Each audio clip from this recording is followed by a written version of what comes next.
I must report another attack upon one of our citizens on this cold November evening. Earlier tonight, a young man was seen exiting one of our local drinking establishments. He was presumably on his way home when the attack occurred. Witnesses say that he was clearly intoxicated but required no aid. Daniel's packaging plant on 5th Street, presumably on his way towards the tenements a few blocks north. Jesus! Evie, it's me. Frank, thank goodness you're okay. Where were you? Will you stop that? I was at the bar with a couple of buddies. What's got your knickers in a twist anyway? Well, excuse me for being concerned. I thought that it was you. That what was 2 me? hours later, he was found in his tenement, pulled and deceased. We do not know if this was a pulling gone wrong or an intentional act of brutality. But what is certain is that That's our enough of lives that. Hey, I was listening to that. Was. Past tense. It'll give you nightmares. I already have them.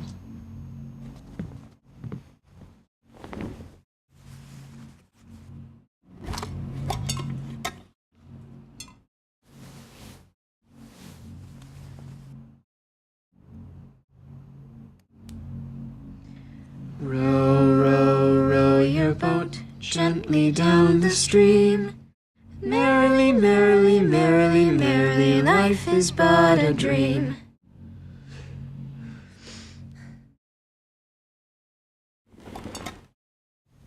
So, I got you something. How did you afford this? That's my little secret.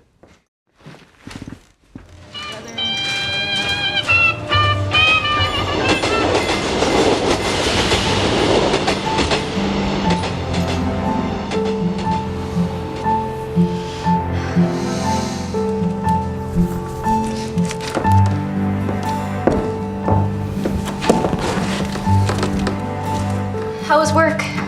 Get fired yet? It went all right. Uncle had one of his moods today. I bet it was your ugly mug that started it. Your poor children.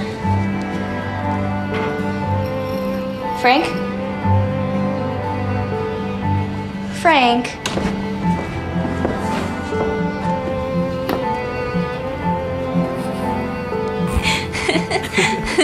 Freak. Jerk.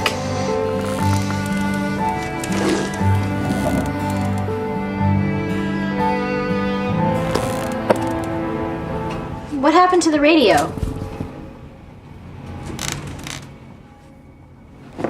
What happened to the radio, Frank? It was giving you nightmares.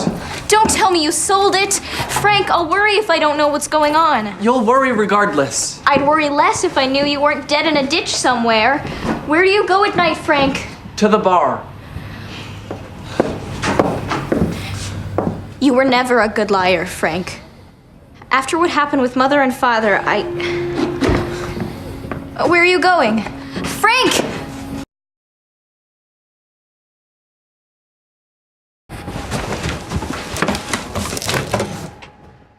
Frank? Evie? What are you doing here? Yes, indeed. What are you doing here? Look what I found snooping around. Frank! Let her go. I don't see the advantage of doing that.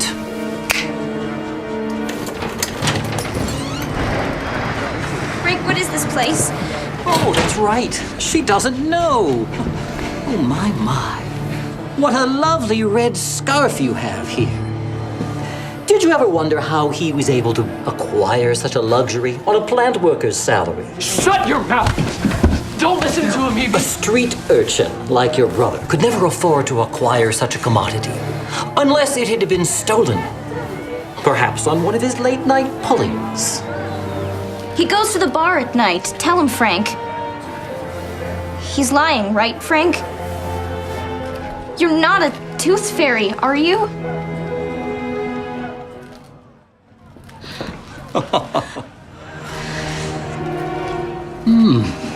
And with these perfect specimens, I'm sure they'd fetch a fine price on the market.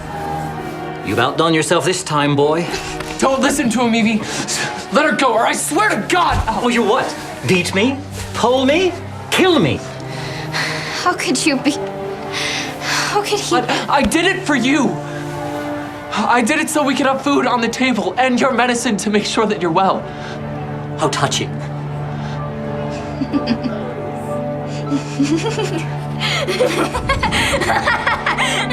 Oh, God, you're just as insane as your mother. Oh, you will pay for this, girl. Please, no. She's sick. You know she's sick. Look at the mess the two of you have made. I've changed my mind. I'm going to give leniency, seeing as you are blood. I won't pull her teeth. You will. I'll expect nothing less than your best work, for her sake.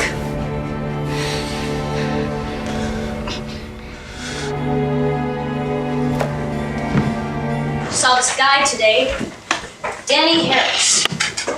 I used to have this huge crush on him when I was about, well, it started when I was about 12, probably. He's 2 years older than me, but I was kind of buddies with his younger brother, so I'd seen him around. We already had the same last name, so I kind of assumed we'd get married. Dumb, because he never paid any attention to me. Except this once at school, where he called me over to where he and his friends were smoking. He said that he and his friends had been trying to figure out what it was that made me so unbelievably ugly, and that when they'd figured it out, they'd let me know. When I was a kid, I used to put my hand right up to the mirror and wonder if this was the day.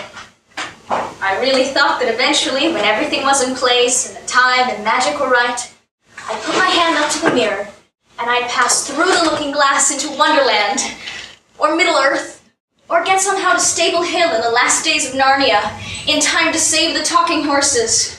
I thought there was nothing to stop me. So today, Danny Harris sees me sitting here and comes over and starts talking to me like we're old friends. I guess he doesn't remember about me being a dog because he's flirting like crazy. Then he asks me out. When I was a kid, it never occurred to me to think about what I look like. So anyway, I told Danny Harris, yes.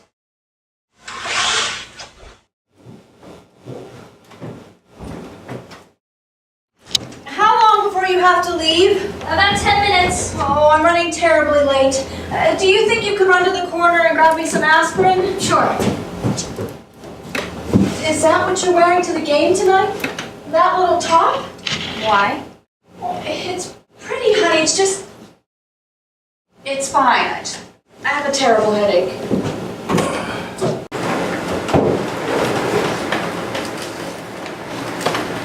Saw this billboard today, just off the Brooklyn Queens Expressway.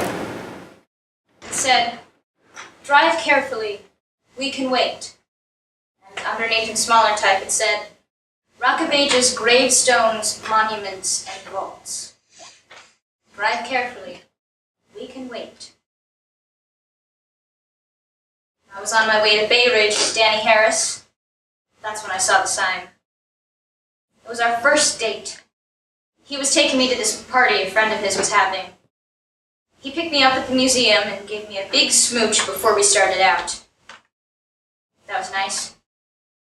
But then he talked, sort of nonstop the whole way. And I started getting scared that he was taking me to this party just to make fun of me, and that he still thought I was ugly and was going to laugh at me again with all of his friends. He didn't, though. He seemed very proud the whole time. Very proud. Then we all played this new version of Spin the Bottle, and Danny and I went off to someone's room. I didn't really want to have sex with him, but he really did want to, and I didn't feel like I could say no. So anyway, during the whole thing, I was thinking about that billboard. I wondered if it gets old. Rock of Ages, a lot of gravestone business.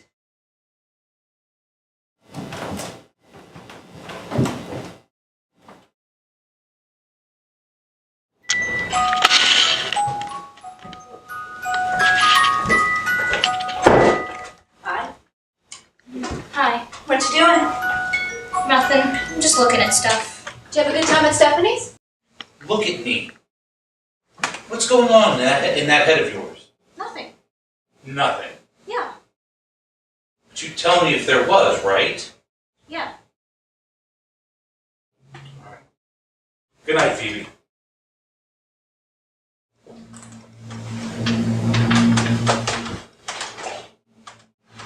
I found this little pottery animal thing I made when I was, 6.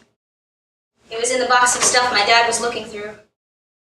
I'm not sure what it's supposed to be. A bear or a... Well, it's not a dog. It's not a definable creature, really. But it's very sweet, though. It has personality. And it's got this little expression on its face, like it's trying to smile, but it's not smiling. It's like it's anticipating something from you and has no idea what to expect. It's also got a very thick neck, but I don't think I did that on purpose. Anyway, it's a very distinct creature, whatever it is. If I hadn't made it and saw it somewhere in somebody's house or something, I'd think, I'm gonna like this person. Whoever made this. You know, if that person wasn't me. Okay, I have a question. If you give something to your dad, if you give him something you made when you were 6, something sweet and distinct, don't you think he should take it with him when he goes?